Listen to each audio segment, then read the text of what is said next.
the #1 long-form writer that helps SEOs outrank competition at the click of a button using real-time research and NLP. Start ranking content today with content@scale.ai.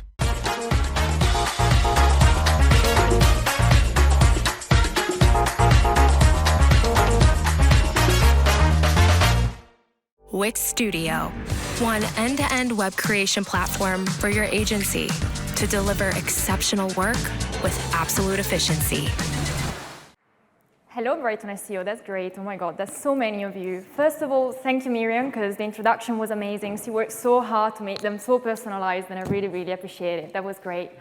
As she said, I'm Valentina. I will be talking to you about the psychological hit of failure, of work failure. And well, it's my first time speaking. I am quite nervous, so I'm going to start with a little bit of an icebreaker. So also, I would like to recreate a little bit of relationship and try to get to know you a little bit and see if you relate to what I'm talking about. First question, how many of you have failed at least once in their career? Get your hands up.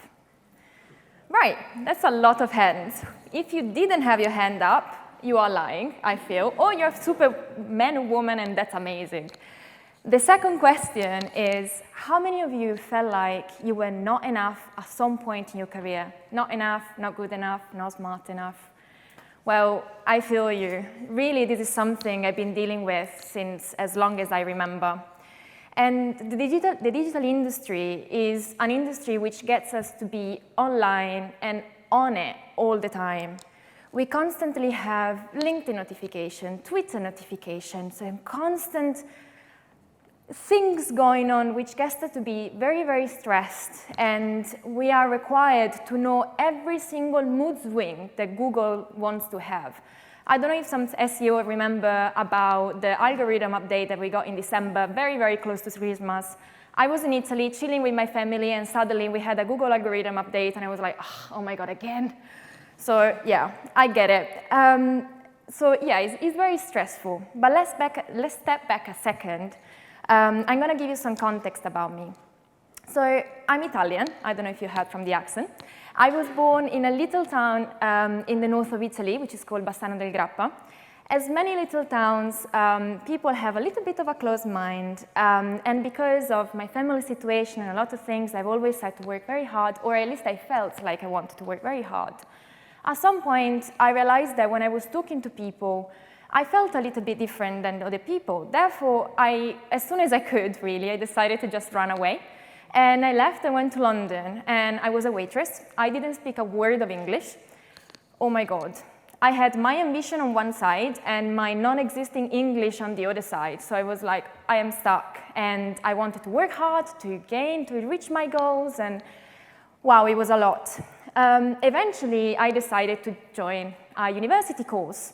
Why? I still cannot answer that question. But now I was a foreigner, and I was a full-time university course with a full-time job. Eventually, a friend of mine introduced me to the digital marketing industry. That was coronavirus, and I am very grateful for that. That was beautiful. However, now I was a university student, foreigner, woman in a corporate world, and a young talent. So at this point, I was working very hard, and whenever I wasn't maybe getting the same results as my colleagues at university were getting, for instance, or when I wasn't getting promotions as quick as I wanted, or results that I wanted at work, I kept on blaming myself. And I wasn't actually looking at, I had a full-time job, a full-time degree, for instance, or I am not English, so obviously I need to work a little bit harder than someone else, right? And as I did feel when I was in Italy, I kept on feeling like I need to work harder, right? And I always felt like I couldn't make any mistake. But let's talk about mistakes.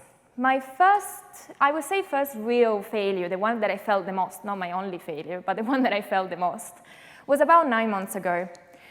And that hit me very hard, maybe because I was very stressed, I don't know, but it hit me very hard. So I started learning about it, and I discovered that failing or performance below one's expectations can influence your mood, can affect you emotionally. It can really, really affect your sense of self-worth, and that's what hit me. I lost confidence in myself completely. And that's when I really realized that If your performance goes worse because you're stressed, then it impacts your mood, it impacts your sense of self-worth, then your performance goes worse, and then it starts again.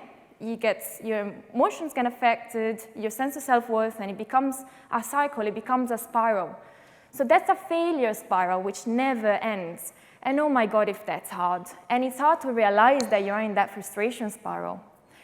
But really, in the digital world, what we do is we let our stakeholders and our ambition and our will for a promotion pull on one side, and on the other side, there is our mental health being like, please care about me. And that's very complicated because really we don't realize until we crash. And now let me ask you a question. What's your favorite quality of yourself? No need to say anything to me or to each other, but just think about it. For me, this was actually the question that made me realize something was wrong. One day I was just in the kitchen cooking and my flatmate, one of my best friends, asked me, what's your favorite quality of yourself? At this point, I was in the middle of the semester, panicking constantly, a full-time job, wanted a promotion, this client performance, oh my God, I kept only on seeing red numbers and it was so frustrating. I couldn't think about anything else aside of work things, work skills. And I was like, oh my God, I am not work. I don't want to be work. So this is when I actually realized that I broke down. And that's when I started looking around, right? Initially, I cried a little bit. I feel like it's a little bit normal. And then I realized I am not someone that just sits down and cries. I needed to find a solution. And after I tried different things, I remember that one of my mentors has been encouraging me to try mindfulness since pretty much I started at the agency. And I've never listened to her. Why? Because if I cannot stay sat on a chair for more than 10 seconds without doing anything, how am I supposed, in any way or form, to be sat 1 hour only focusing on my breathing?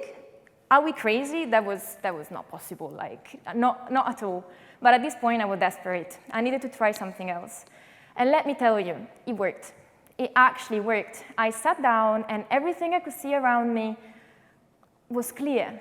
All those thoughts, all those negative things were almost gone. Not completely, but almost. At least it left me some space to think, right? And that's when I started to cogniate these 10 steps to get out of this quite rough situation I was in. So what's the first thing I did? As I just mentioned, I stopped. Yeah, it sounds silly, maybe, but I just stopped. Breathe, calm down, clear my mind. And once I managed to do that, that's when I passed to step 2. I observed. Frustration is a very, very, very scary monster. I learned this with anxiety, and pretty much I took a very similar approach. Frustration is a scary monster, and you have no idea what it feels like until you sit down and you feel it. So really, at this point, observe yourself from an outsider perspective. Observe the issue as an outsider and feel what frustration feels like. Not only because then you can try to find a solution, but also because the next time you will know how to deal with it. And once you have done that, so your mind is a little bit clear, collect the data. We are marketers. I know you have the numbers. I know you know how numbers work, so I am not going to tell you collect the numbers better. What I'm telling you is think about the story around the numbers. We know about, storytelling and all of that, but now do the storytelling with the numbers. Write down a list of facts that happened in whatever the situation you're dealing with. So for instance, if you had this performance going bad and is not improving, what did you suggest to your client, right? What did your client do? Were the things followed as well as you said? Was everything in the right way as you suggested? And maybe was there some external things that happened? Write it down, all in a paper, in a list. Nothing is not important. And then analyze the facts. Sit, read everything that you just wrote down, every single detail, and highlight those things that you've always thought, that's not important. This probably just happened because I wasn't good enough, right? So this little element didn't matter. So now you have a list, you have some things highlighted, you may have some solutions, but maybe you still don't see it clear. So reflect. So as I mentioned at the start, whenever we perform, we don't perform as well as we want or we fail, we lose our sense of self-worth. So at this point, we need to remember that we have grown, we learned, we evolved. What are you proud of? What have you been doing until now? Why are you where you are? You probably deserve it if you're there. So at this point, write down a list of between 3 to 5 successes right next to your context. Write it down. Why write it down? Because how can you remember otherwise, right? Because your mind is playing with you. So just write it down, right next there. And don't forget who you are. And then see the bigger picture. So at this point, we have a lot of elements. We just need to acknowledge our successes to start with, acknowledge the data, acknowledge the context, acknowledge the facts, all together, connect those dots. And again, you may have a solution here, or you may not. So at this point, see the frame around the picture. I think a mistake that we often make, and something that we often think, is that we cannot talk with people at a higher level than us. Or often companies make us feel that way, or maybe we make our own feel that way, if that makes sense.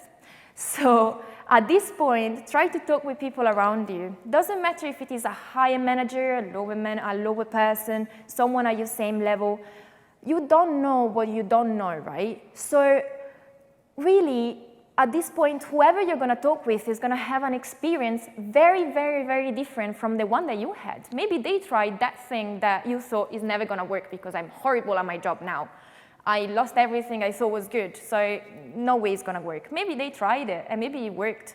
Even though it's a little bit of a dare, maybe it worked. But you don't believe in yourself enough to do that. And that's why the sensing thing, the successes thing I asked you to write down before. So talk to people.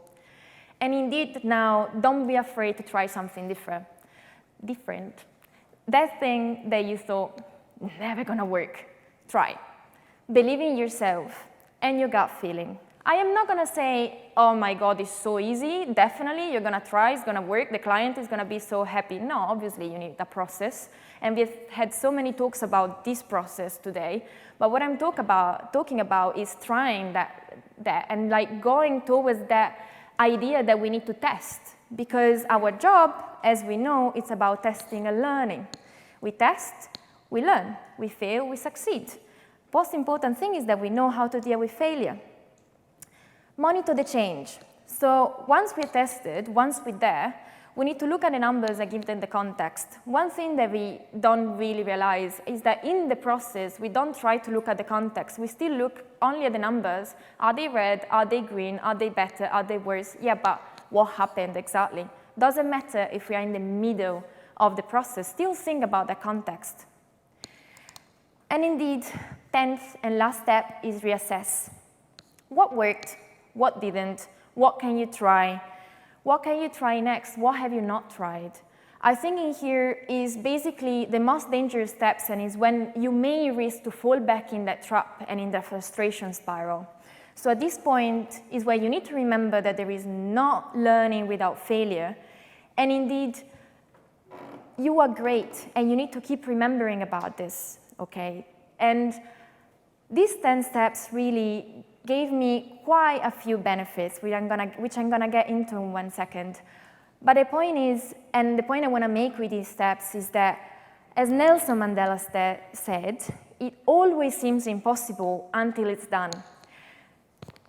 For me, when I was in the middle of that situation, I thought, either I'm gonna get fired, I'm gonna change job, or there is no solution out of it.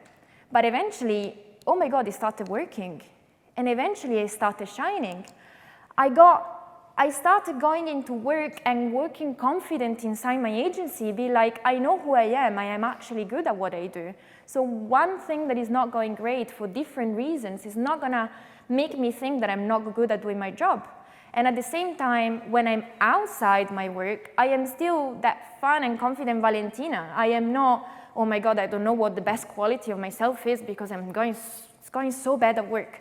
No, like the great thing is that this is an amazing toolkit, both to get your confidence back up, but also to get your performance back up, to boost you in all senses. And another great thing is that this toolkit is 10 steps, but it is really, you can customize it as well as you want. As a toolkit, you can pick and choose all the tools inside, however you like. What point of life are you? What's the situation you're having? What kind of person are you? Everything depends on you, so just pick what you need. Do you need to sit and think and observe? Do it. Do you just need to reflect about how amazing you are? Do it. Do you need to monitor the change and don't forget about the context? Please do it. Be my guest. So I created this as well for you to print if needed. You can find it, obviously, you can download it from my link. But really, initially, I said about Nelson Mandela, and I mentioned something great that he said. Now, this is my little citation, which I hope you're going to take home. Remember to not forget who you are, and I promise you will smash it.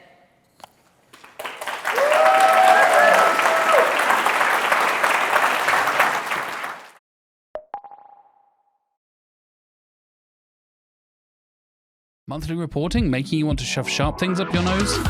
Try Dragon Metrics, the all-in-one SEO software with mind-blowing reporting tools.